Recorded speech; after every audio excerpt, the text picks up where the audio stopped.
Et oui, et tout. Et bien, bonjour à tous. Donc, je suis Olivier Randavel. Je suis là pour vous présenter aujourd'hui une expérience, un retour d'expérience que j'ai sur Airflow. J'ai utilisé cette technologie pendant 2 ans lors de ma précédente mission.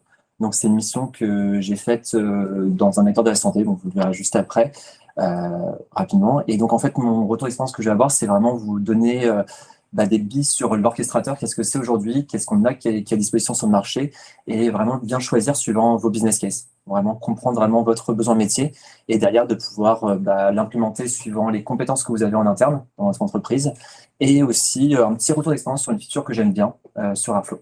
Donc on verra ça juste après. Ça, c'est mon CV, je l'ai mis rapidement, on aimait bien faire ça. Juste pour vous dire que je suis consultant dans le DevOps, DataOps, et j'aime bien en fait la vision multi-cloud. Donc, on va parler à la fois d'AWS, on va parler aussi de GCP, on pourra parler Snowflake, c'est des choses que j'aime beaucoup, et donc c'est pour ça que vous allez voir des éléments là-dessus durant la présentation. Donc, dans un premier temps, on va parler donc de la partie choisir son orchestrateur, l'EDA dynamique, je ne sais pas si vous connaissez, mais justement, vous allez le découvrir avec la petite démo. Et enfin, le choix de l'infrastructure. Une fois qu'on a choisi son orchestrateur, il faut l'installer quelque part. Et donc, c'est ce qu'on va se poser comme question. Où on l'installe. Juste avant, il y a une introduction qui a été faite par Kader, mais je me pose aussi la question avec vous, en fait, pourquoi on parle d'Airflow aujourd'hui et pourquoi c'est si important que ça. Donc, essayez de prendre un peu de recul et de se dire que Airflow, si on regarde un peu sur GitHub de façon générale, c'est un orchestrateur qui prend de plus en plus de place et qui est de plus en plus important, et on peut le mettre en benchmark avec d'autres orchestrateurs comme MLflow, comme Kubeflow, etc. Ce qu'il faut comprendre, c'est que les orchestrateurs, on en a plein, ils sont divers, ils répondent à beaucoup de choses. MLflow, ça va faire principalement du machine learning. Airflow, on pourrait aussi l'utiliser pour faire ça. Dans mon cas de figure, chez le client où j'étais, on ne l'utilisait pas pour faire du machine learning, on l'utilisait pour faire du traitement de données de façon générale. Donc, je vous montrerai un peu après. Mais voilà, donc c'est un outil qu'on utilise de plus en plus, qui est de plus en plus utilisé. Et donc, c'était pour ça qu'on en parle beaucoup. Aussi, un deuxième élément, c'est que on parle du cloud, surtout chez Sphere, et donc on s'intéresse à ce qui est managé. Et clairement, en fait, on a GCP et AWS qui ont investi dans la partie Airflow en se disant qu'ils allaient construire des services qui allaient être complètement managés pour pouvoir donner au plus grand nombre la joie d'utiliser Airflow. Donc voilà, donc depuis 2018 ou 2020, vraiment, on utilise Airflow. Donc, on va commencer par se poser une question et se poser la question de qu'est-ce qui existe comme orchestrateur. Donc là, je veux un peu de votre participation et de se poser vraiment ensemble. Dans la vie de tous les jours, vous avez besoin donc de vraiment déclencher des services. Quel genre d'orchestrateur vous allez pouvoir utiliser? Est-ce que vous avez des idées ou pas? Est-ce que si je vous dis que quand on parle d'orchestrateur, donc on parle bien sûr d'Airflow, ça aujourd'hui on peut en parler, c'est peut-être la troisième catégorie que je voudrais vous amener à voir. Mais avant, on peut avoir des orchestrateurs qui vont être très simples. Donc ça peut être juste un déclencheur. Donc voilà, le cron, très bien. Donc c'est le classique, c'est vraiment l'orchestrateur de base qu'on va retrouver donc chez AWS ou chez GCP. Bon, j'ai pris les exemples là. On a CloudBridge ou Cloud Scheduler. C'est vraiment pour envoyer, donc lancer un unique service. Vous allez faire un collage TPP, vous allez le paramétrer et donc le service va se lancer. On va avoir un second orchestrateur qui va être assez utilisé. C'est la partie vraiment orchestrer un enchaînement de services. Donc là, on parle de workflow, on parle de step function. C'est des orchestrateurs qui sont un peu plus élaborés et qui vont permettre donc justement d'interagir avec des services plutôt du même cloud provider, de façon générale. Ils vont être très bien intégrés dans l'écosystème de votre cloud provider. Et enfin, on a des orchestrateurs qui vont être très divers, qui vont vraiment permettre de traiter des gros traitements data ou des grosses pipelines. C'est ça qui va être intéressant. Donc là, je vous ai mis Airflow notamment, mais vous avez aussi Matillion, DBT. Donc c'est un peu, moi je le trouve un peu similaire. Et sinon, vous avez aussi DataIQ. Voilà. Donc DataIQ, plus orienté ML, transformation de données. Matillion, ça peut être pour du Python, transformation de données aussi en SQL, et DBT, c'est du SQL majoritairement. On va essayer de revoir un peu en revue ces trois schedulers et on va essayer de se poser la question, en fait, lequel est le mieux adapté pour votre business. Et vraiment, le but, c'est qu'en takeaway, c'est que vous puissiez vous dire, demain, j'ai envie de mettre ça en place. Et en fait, je me pose ces questions pour choisir l'un des trois orchestrateurs que je vous ai montré. Donc, le scheduler, vraiment, qu'est-ce qu'il a comme avantage, c'est qu'il va être très simple. Il est serverless, il ne va pas être très cher. C'est vraiment, en fait, vous allez prendre ce service, vous allez le connecter à un autre service qui va être donc soit un PubSub, soit ça peut être un Cloud Run, Cloud Function. Ces différents services-là, ça va être des microservices qu'on appelle, qui vont avoir du code Python et qui vont répondre à une action qui a été demandée. Et donc, le point, c'est que c'est serverless, donc ça va être très peu cher, très économique, et ça peut marcher avec de nombreux services. Ça peut vraiment déclencher beaucoup de choses. Ce que je trouve complexe dans le scheduler, c'est que quand vous allez recevoir donc une réponse de ce que c'est le scheduler, vous allez avoir une réponse pour dire que le service a été déclenché. mais on ne va pas avoir la mise à jour de est-ce que le service a bien tourné, est-ce que ça a fonctionné. Donc, on n'a pas de monitoring concret sur l'action, est-ce qu'elle a été bien exécutée à la fin ou pas. Donc ça, c'est important. Et je mets en avant aussi une forte interdépendance entre le scheduler et les services qui vont être présents, dans le sens où, d'une façon générale, parce que vous voulez faire un business, vous voulez monter quelque chose, on va créer plein de microservices, et le but, c'est de les utiliser pour les mutualiser, les utiliser pour un premier use case, un second use case. Vraiment pouvoir avoir des petites briques et qui sont indépendantes pour les utiliser. Et bien là, lorsque vous avez un scheduler, ça peut être très gai, je trouve, à des moments. Et donc, ça a peut-être des difficultés à la réutiliser. D'une façon générale, le scheduler, je ne vous l'ai pas dit, mais on l'a dit précédemment, c'est un cron en fait. C'est juste, vous mettez vendredi à 11h, tous les vendredis, on va voir le scheduler qui va se lancer. Ça, c'est le premier aspect que je vais vous parler. Et on a après le workflow. Donc, un workflow, ça fonctionne avec un scheduler parce qu'il faut qu'il soit déclenché, ce workflow. Et donc, dans ce cas de figure, le workflow, ça va être un enchaînement de DAG comme vous le voyez sur la droite. Et un des gros avantages un enchaînement, de tasks. Un DAG, c'est un direct acyclic graph, donc c'est ce que vous avez là. Donc, c'est un enchaînement de tasks. Et le gros avantage qu'on va avoir, c'est que vous pouvez choisir, suivant la réponse de votre task précédent, vous pouvez choisir un chemin ou un autre chemin. Et donc ça va être assez intéressant pour pouvoir déjà organiser votre workflow en forme de DAG et pouvoir prendre des décisions suivant la réponse. Quand on parle de workflow, donc là je parle de GCP, mais ça va être assez similaire sur Step Function si on parle de AWS. On va être sur un format où on va écrire notre workflow en format YAML ou JSON.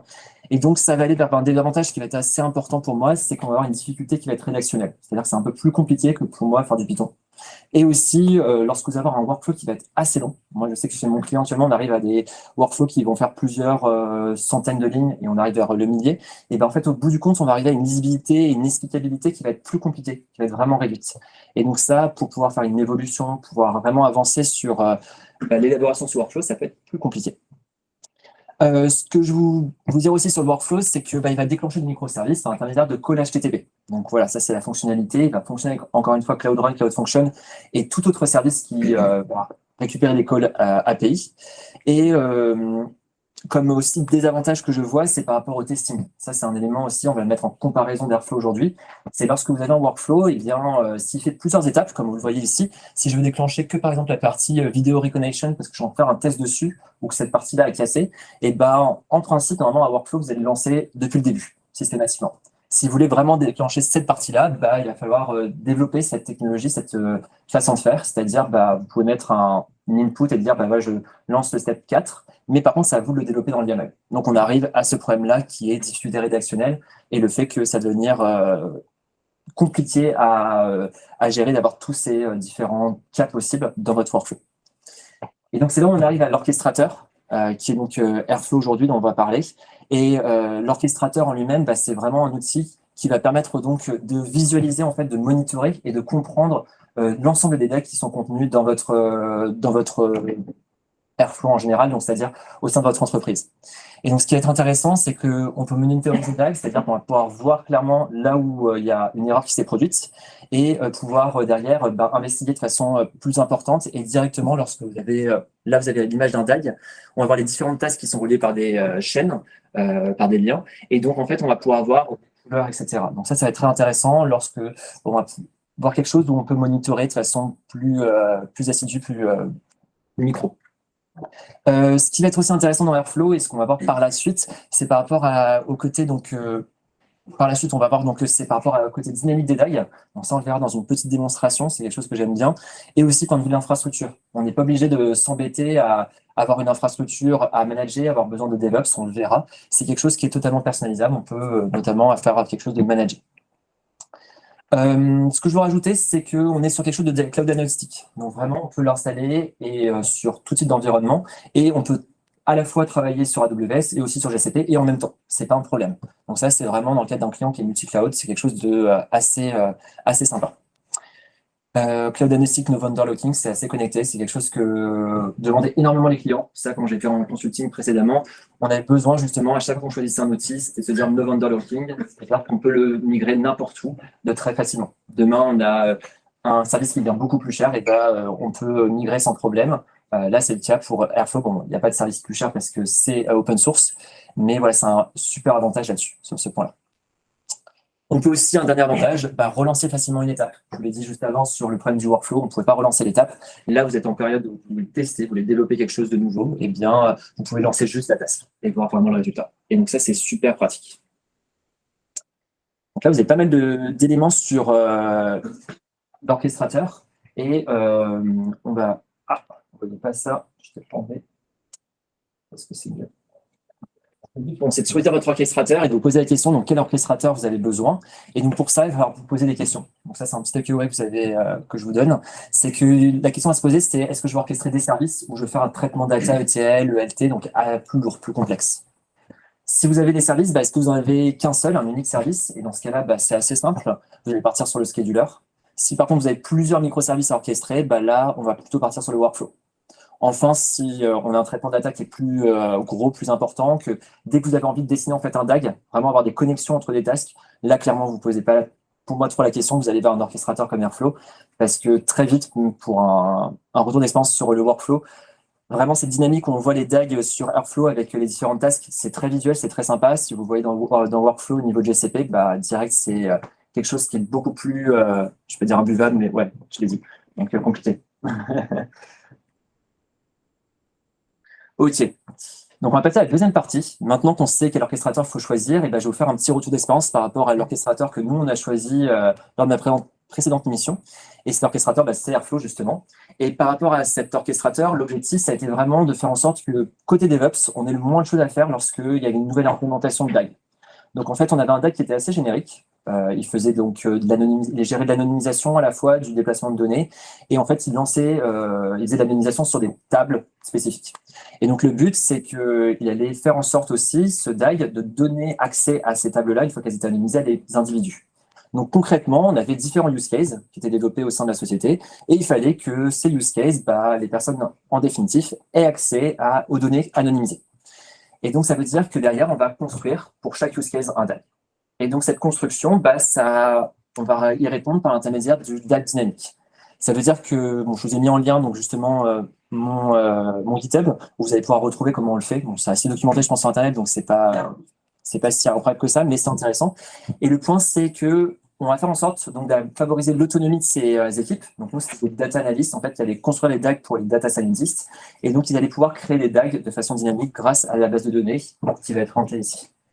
Donc, dans le cadre de la démo, je vais vous présenter donc, mon Airflow. C'est un Airflow qui est développé donc, en test. On est sur ma machine directement. J'aurais pu le mettre sur C2 avec AWS. Je vous le propose dans le GitHub qui est référencé. Je vous en parlerai juste après, mais j'essaie de faire simple. Ici. Donc là, ici, on va avoir 3 DAG qui sont présentés. Un test 1, test 2, test 3. Donc, je fais assez classique. Et ces DAG, en fait, ils vont être connectés à une DynamoDB, c'est-à-dire une base de données donc JSON. DynamoDB, base de données je trouve les mots, structurée, merci. Donc, base de données semi-structurée sur AWS. Le point, c'est que les 3 DAG dont je vous ai parlé avant, en fait, ils sont présents sur ma base de données ici. Et donc, très facilement, je suis un data analyst, et bien, je peux prendre un DAG qui est présenté ici, et je vais pouvoir donc le dupliquer. Je fais duplicate item, je change juste son nom, je passe à test 4, par exemple. Et dans ce cas de figure, voilà, j'ai créé un nouvel item, et donc cet item, on va dire qu'au bout de quelques secondes, il va apparaître ici. C'est l'effet démo, il devra apparaître au bout d'un moment. Le point, c'est que bien sûr, ça, vous pouvez le gérer dans vos settings. Quand vous faites mettre en place Airflow, vous pouvez faire un refresh des DAG de façon plus régulière, ça aussi. Donc, c'est quelque chose qui peut être complètement géré, le fait de faire une mise à jour plus rapide. Donc, si ça prend un peu de temps ici, vous pouvez déjà. Donc là, il y a le test numéro 4 qui est apparu. Et donc, ce test numéro 4, il y a des configurations qui ont été implémentées. Et les configurations, on les verra directement aussi dans la DynamoDB. Donc là, vous avez quoi? Vous avez des choses qui sont faites en parallèle. Donc, c'est assez intéressant parce qu'on peut paralléliser des processus dans des DAG. Et notamment, on va avoir quelque chose de dynamique qui est présent dans ce DAG. C'est la partie convert to CSV. Comme vous voyez, il se répète, ce convert to CSV, vous l'avez au centre, et il va se répéter 4 fois. Et bien en fait, ça, c'est lié à une configuration qui est dans mon JSON, donc dans ma DynamoDB. Et en fait, on va pouvoir le modifier. Et donc, je vais vous proposer donc, de le modifier et de voir que très facilement, on va passer donc de 4 éléments à, par exemple, 2. Donc ici, je retrouve la configuration de mon DAG. Je vais aller au niveau de mes différentes tables. Et mon objectif, c'est d'aller trouver sur une de mes tables, trouver quelque chose où il y a marqué un true. C'est-à-dire au niveau de conf to CSV, si j'ai une valeur qui est vraie, eh bien, dans ce cas-là, je vais la passer à false. Et en faisant ça, on va avoir la disparition donc justement de nos différents éléments. Donc là, j'en enlève une, hop, j'en mets deux, parfait. Je vais faire un save. Donc là, j'ai modifié le numéro 3 ou 4, vous avez fait attention, je ne sais plus. 4 vraiment, parce que là, je le vois 3, mais j'espère. On le verra. Si tu as vu 4, tant mieux. Et normalement, au bout de quelques secondes, on va avoir justement ce DAG qui va se transformer. On n'aura que 3 éléments normalement. On va les voir ensemble. Voilà. Et donc ça, vraiment, ça a permis à nos data analysts d'être vraiment autonomes sur la conception de leur DAG et faire en sorte que le besoin du data scientist soit exaucé, entre guillemets, sans l'aide des DevOps. Donc c'est ça qui était intéressant. Nous, ça nous a laissé vraiment le temps de développer de nouveaux DAG, de faire de nouveaux besoins, de répondre à de nouveaux besoins et pas de s'attarder sur des évolutions de besoins au niveau de données nécessaires dans leur use case. Voilà. Un autre élément aussi qui peut être important et que j'ai fait avec Zilis, c'est qu'on parle justement d'infrastructure par la suite. Et il faut faire très attention parce que mettre en place différents DAG comme on l'a ici, ça peut être sujet à des problèmes. Dans le sens où si vous avez une infrastructure qui n'est pas scalable, et créer des DAG à l'infini, à un moment, en fait, Airflow va tomber. Donc c'est là où notre travail de DevOps, c'est de faire attention à ça, c'est de monitorer et de faire attention justement que ce qui est rempli par les data analysts soit correct. C'est pour ça que vous avez un élément qu'on a rajouté, le DE check qui est présenté ici. Si le DE check est à false, en fait, il ne va pas apparaître le DAG dans l'interface. Et comme ça, en fait, nous, on demande aux data analysts vraiment au départ mettre cette valeur à faux. Et comme ça, on pouvait vérifier avec eux, voir que c'était correct et derrière intégrer le nouveau DAG et aussi voir que ce nouveau DAG n'allait pas mettre en péril, entre guillemets, notre infrastructure. À vrai dire, on était très consciencieux de ça au départ et après, vous allez voir qu'on n'a pas été très consciencieux parce que on avait une infrastructure qui est devenue scalable. Et donc, on s'est dit, en fait, créer vos DAG, il n'y a pas de problème, on gère, il n'y a pas de souci là-dessus. J'ai mis une petite page de questions à la fin, mais si vraiment ça ne devient pas compréhensible, n'hésitez pas, on ne sait jamais. Ça va pour l'instant, vous suivez tous? C'est cool. Donc, la troisième partie, ça va être justement faire le bon choix sur son infrastructure. Donc, vous avez bien compris, le choix de l'infrastructure, c'est pour être vraiment résilient, faire en sorte que ça ne tombe pas. Et donc, ça, c'est super important. Et donc, je vais vous proposer plusieurs infrastructures qui peuvent être justement intéressantes et qui peuvent être mises en prod. Même si vous allez voir qu'il y a des désavantages, nous, on l'a fait, on les a mis en prod, ça a bien fonctionné pendant plus d'1 an, ça a été très bien. On y a vu donc quelques désavantages, on y a remédié et au bout d'un moment, on s'est dit, bon, là, il faut passer à autre chose, vous le verrez juste après. Cette implémentation que je l'appelle basique, ça va être vraiment le fait d'avoir une instance que vous voyez donc en orange. Cette instance EC2, elle va être connectée par exemple à un RDS. Donc c'est ma base de données qui va gérer toute la gouvernance au sein de Airflow. Donc c'est ça aussi un avantage de Airflow que je n'ai pas dit, c'est vraiment une gestion de la gouvernance. C'est-à-dire que les gens, on peut leur donner un logging et on pourra avoir certains DAG et pas d'autres DAG. Donc ça va être super intéressant aussi pour vraiment segmenter et savoir qui a accès à quoi. En plus de ça, on a le DynamoDB que je vous ai présenté donc juste avant et 2 EBS. Ça, c'est juste pour éviter justement que la partie Airflow log soit avec la partie Airflow de la machine, dans le sens où on ne veut pas overflow Airflow et on veut que tout se passe bien. En gros, il faut jamais, bon voilà, faut toujours différencier les deux dans le but de ne pas avoir de soucis au niveau de Airflow. Un petit truc. Cette architecture, elle va être relativement simple, comme vous le voyez ici. Peu coûteuse, elle coûte environ plus de $200 par mois, entre 200 et 300 $. On va dire que c'est peu coûteux, c'est ce que j'ai en tête par rapport aux autres que vous allez voir après. Et par rapport aux désavantages, c'est que là, elle n'est pas scalable. Clairement, on a une instance, elle est présente. On peut bien sûr l'augmenter en faisant vraiment une migration, on change d'instance. Mais on va avoir, plus on va avoir de DAG, plus on va augmenter la taille de l'instance. Donc, on est vraiment dans on va dire une verticalité, c'est bien ça? Si je dis pas de bêtises, ouais, c'est la verticale. Et on n'est pas sur quelque chose d'horizontal où on va pouvoir distribuer sur différents workers les tasks. Un autre élément qu'on a ici, c'est qu'on peut avoir aussi un souci lorsque vous allez sur cette configuration. Très vite, elle ne va pas être résiliente aussi à la casse parce qu'on n'a pas mis, par exemple, de autoscaling group. Je ne sais pas si vous connaissez ce que c'est, mais un autoscaling group, le principe, c'est vraiment ma machine casse, elle le voit, parce qu'elle fait un health check assez régulier, donc elle voit si la machine est en bonne santé, entre guillemets. Et donc, si la machine elle est plus en bonne santé, elle ne répond plus, eh bien, il va en régénérer une. Déjà, ça peut être un très bon point. Et là-dessus, Airflow est plutôt bon, parce que si la machine elle tombe, eh bien, il va pouvoir facilement reprendre là où il en était, ou plutôt relancer le DAG qui a cassé. Ça, c'était plutôt intéressant. Après ça, vous pouvez aussi avoir un ELB. Ça, c'est pour vraiment aller, c'est un load balancer pour pouvoir justement targeter l'instance et se connecter sur l'interface de Airflow. Après l'implémentation donc basique, vous l'avez compris, on a essayé donc de passer à quelque chose de scalable pour monter à l'échelle, et donc le fait de distribuer les différentes tâches sur plusieurs workers. Et donc ça va avoir un réel avantage, c'est qu'on va pouvoir avoir quelque chose de résilient et donc de scalable, et on va dire aussi, pourquoi pas, de plus économique.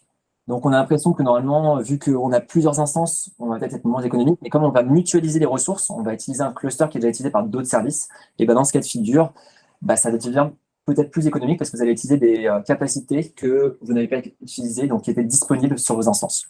Pourquoi pas? Donc là, ce qu'on peut dire, c'est que quand je dis que c'est plus économique, ça va être normalement pas plus cher que la partie basique qu'on a vue sur la partie précédente. Néanmoins, ça demande des connaissances Kubernetes. Moi, j'en avais pas à l'époque. Et donc, j'étais accompagné par mon équipe qui était présente. On était plus de 10 DevOps. Donc, là-dessus, il y avait des compétences. Mais par contre, j'ai pu monter en compétences sur Kubernetes par intermédiaire d'un petit module qui s'appelle, un IDE, un petit module, qui s'appelle Lens. Donc, je vais vous en faire aussi un peu la pub. Moi, ça m'a beaucoup aidé. Et en fait, ça me permet de voir, en fait, la santé de mon cluster et de vraiment me rendre compte de la totalité des différents processus qui étaient sur mon cluster. Ici, vous avez l'exemple de mon processus qui est présent sur Airflow, par exemple. J'ai un exemple que j'avais. Et donc, on peut vraiment voir les différents nodes qui sont utilisés, etc. Et voir aussi, avec l'intermédiaire de feu vert et feu rouge, savoir comment ça se passe, est-ce que les différentes instances sont en bonne santé, etc. Un avantage aussi avec Lens que j'ai envie de vous partager, c'est par rapport au fait que vous pouvez directement aller vers votre pod et voir les logs de votre pod. Donc vraiment pouvoir aller dans le terminal, pouvoir exécuter les choses directement. Donc c'est beaucoup plus simple. Et enfin, vous avez tout ce qui est volume, secrets, tout ce qui est mis dans Lens. Donc c'est un peu votre AWS qui s'offre à vous juste par l'intermédiaire de cette interface par Kubernetes. Donc ça c'est cool. Moi j'ai bien aimé. Enfin, la dernière chose, la dernière infrastructure dont on n'a pas parlé aujourd'hui, c'est la partie managée. Voilà, donc on a parlé du basic, on a parlé de la partie clusterisée avec Kubernetes. Eh bien, la partie managée, c'est ce que propose donc justement Google ou AWS. Je vous ai pas parlé d'Azure aujourd'hui parce que je crois qu'Azure n'a pas de service qui travaille avec Airflow. Si je dis pas de bêtises. Si. 2 semaines. Ah, 2 semaines. Ah, désolé, je me suis préparé avant. Ok, on va très bien. 2 semaines alors. On verra. Ça fera peut-être le point sur un prochain Meetup Airflow, ils parleront d'Azure. On verra ça. Donc, l'avantage du manager, clairement, c'est qu'on va avoir quelque chose qui est résilient, scalable. Ça, on garde les mêmes fonds de correspondance que Kubernetes parce qu'on a une infrastructure sous-jacente qui est du Kubernetes. Donc, là-dessus, pas de questions à se poser. Et surtout, manager, c'est facile à administrer. Donc, vous n'avez pas besoin de vous embêter d'avoir de DevOps, en fin de compte, ou très peu. Et donc, dans ce cas-là, ça va être assez facile à utiliser et vous aurez votre Airflow qui va être déployé très rapidement. Petit takeaway comme d'habitude. Comment choisir mon infrastructure? Eh bien, il faut se poser des questions. Il faut se poser des questions sur est-ce que je possède en interne des compétences DevOps. Si je n'en possède pas, clairement, je pars sur du manager. Si j'en possède, je me pose la question est-ce que j'ai un cluster? Si j'ai un cluster, si j'en ai pas, je pars sur du basic. Ah, vous avez compris, on part sur du clusterisé. C'est la fin de ma présentation.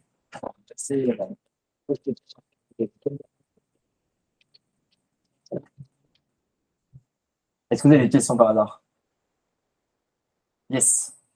Pour la création des DAG dynamiques, pour créer le DAG Factory, il faut créer un script qui charge le table de tous les contenus de table à chaque fois. Ouais. Et Airflow a le DAG File Processor qui charge tous les secondes, tu peux configurer ça.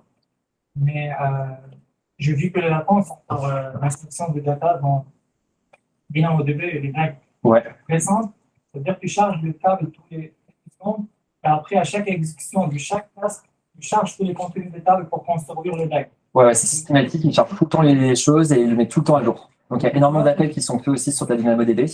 Donc, il n'y a pas d'appel simultané. Ça, en soi, il le fait à chaque fois qu'il met à jour. Mais c'est vrai que, point de vue. Après, quand j'ai mis les prix là sur. Peut-être que ça peut être lié, mais quand j'ai mis les prix que ça coûtait 10$, franchement, ça coûtait vraiment pas cher.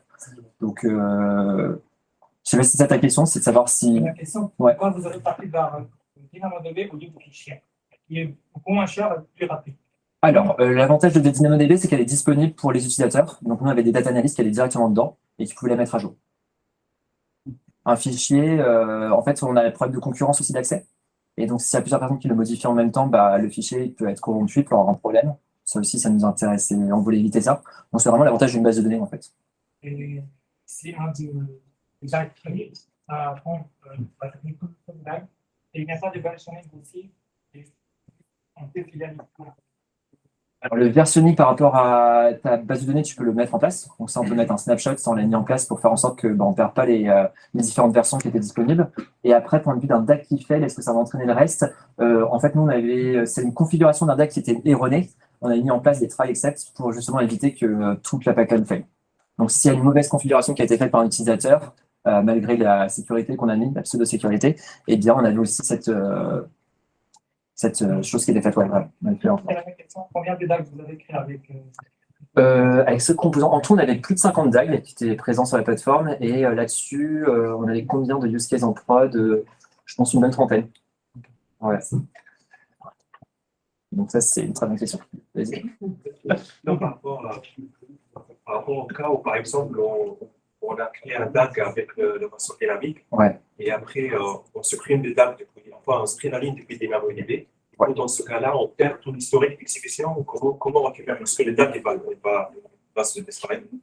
Non, je pense que si tu le recrées et que tu mets le même ID au niveau de ton DAG, en principe, tu récupères tous les logs. Parce que les logs, ils sont contenus dans Airflow, ils sont contenus dans ton S3. Moi, nous, ils étaient contenus dans le S3, donc dans le stockage. Et en fait, ils ne sont pas supprimés. Donc, si c'est le même ID, tu récupères. c'est marqué comme state.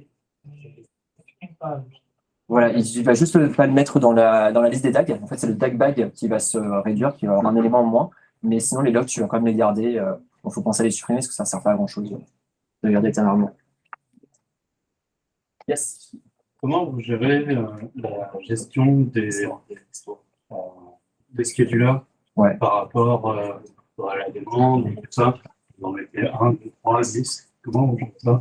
Ok. Alors là, ce qu'on avait pour les schedulers, on faisait en sorte, au départ, on faisait en sorte qu'on avait la méthode basique, parce qu'on a fait une migration justement du basique vers Kubernetes.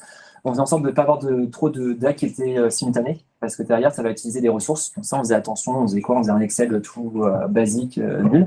Et après, ce qui se passe, c'est comme on a mis en place Kubernetes, on pouvait distribuer en fait le workload sur différentes machines. Et dans ce cas-là, on avait beaucoup moins de problèmes. En fait, vous avez vraiment un pod qui s'occupe du scheduling et un pod qui s'occupe du web server. Donc en fait, si votre pod de worker il tombe, le reste peut continuer à tourner, donc c'est hyper résilient. Je ne sais pas si ça répond vraiment à ta question. Moitié. Vas-y. Non, mais c'est. Il n'y en avait qu'un seul. C'est ça, ouais. Ah oui, il n'y avait qu'un seul scheduler. Alors, c'est vrai que tu peux en mettre plusieurs. Ouais, c'est la question. Ouais. J'en ai qu'un seul. Ouais, voilà, avec plusieurs. Ah là, j'ai pas testé avec plusieurs. C'est vrai que peut-être les autres pourront te faire un retour d'expérience sur la partie plusieurs schedulers, mais nous, on n'avait qu'un seul et ça marchait très bien. Il n'y a pas de souci là-dessus. C'est vrai que, les points de vue résilience, disons qu'avec la partie Kubernetes, si tombait le scheduler, il était automatiquement régénéré.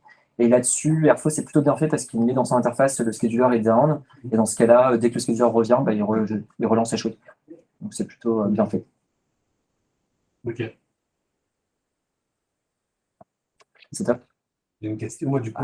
Est-ce que vous avez pensé à utiliser la DB d'Airflow ou de Dynamo ou bien les variables, la conf? On a la possibilité de stocker la conf dans Airflow. Ouais. Est-ce que vous y avez pensé ou bien ne pas adapter à vos. Donc c'est faire en sorte de ne pas requêter systématiquement la DynamoDB et peut-être la Si tu veux mettre la conf DynamoDB, de la mettre plutôt dans la DB d'Airflow. Donc dans une base de données qui serait sur une EC2 sur quoi? Non, je sais que tu as la possibilité avec Airflow de stocker ta configuration. Ouais. Par exemple, des systèmes de mécanismes de variables, ce genre de choses que vous pourriez aussi utiliser pour. Qu'est-ce qui vous a guidé vers Dynamo? Est-ce que vous avez pensé à un moment donné à utiliser Airflow pour. Alors j'aurais une contre-question dans le sens, est-ce que si tu le mets sur la base de données de Airflow, tu as la base de données qui est accessible par des personnes sans problème, ils peuvent faire des modifications concurrentes, etc. Via l'interface, il y a des possibilités de modifier par exemple, des variables, est-ce que tu parles des mécanismes, pour dire des variables et des mécanismes. Donc en gros, tu voudrais que l'utilisateur aille sur Airflow directement et puisse mettre à jour cette base de données. Ma question, c'est juste que vous y avez pensé ou pas du tout, vous êtes directement. Alors là, ça arrivait quand? Dans quelle version en fait? Ça arrivait dans quelle version cette base de données disponible comme ça? D'Airflow. Parce qu'en fait, il y a aussi un historique du fait qu'on a commencé avec la version numéro 1 et peut-être que ce n'était pas disponible. Et donc en fait, on a embarqué ça fonctionnait très bien, on ne s'est pas posé de questions par la suite. Voilà. Mais peut-être que ça c'est un bon point en effet. On a une base de données qui est sur RDS, donc on aurait pu en effet par l'intérieur de Airflow mettre à jour la base de données. Yes. Il se passe pas si je pose une mauvaise question. Le bouton rouge avec Le bouton rouge, je veux savoir. C'est next question. Est-ce qu'on a des questions en ligne, peut-être? Yes, mais On avait des questions, ça. A priori, il n'y a pas de questions.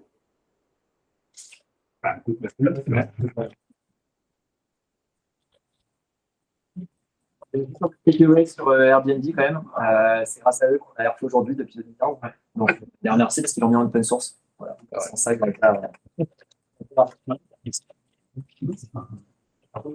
On va continuer avec Stéphane pour ta close.